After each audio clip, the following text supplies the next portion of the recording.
First Things now is focused on Christian nationalism, and I think they're handling the issue fairly well. It's not something you can just write one article and deal with.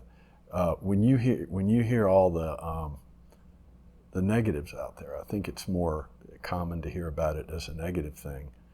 Christian nationalism. What do you have to say about that? I haven't looked at what they're doing. I don't know anything actually about what they're doing. No. But I will say they're really just trying to explain aspects of it. Okay. I will say this. Back in the 60s, when the new left emerged, right?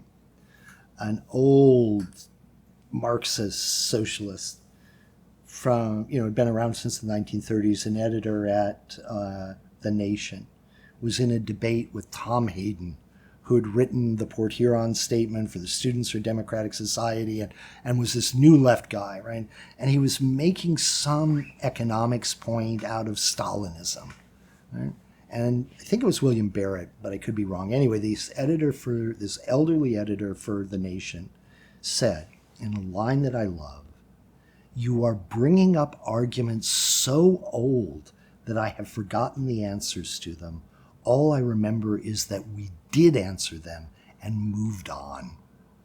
When I encounter some of the post-liberalism stuff, some of the Christian nationalism stuff, some of these, arguments about how there's the very existence of democracy is a denial of the truths of the faith, I think those are arguments so old I cannot remember the answer to them. All I remember is we were there with the Philadelphia Society in the 1980s.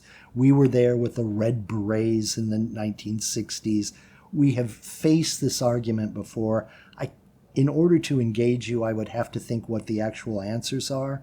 But what I do remember is we did answer them and we moved on.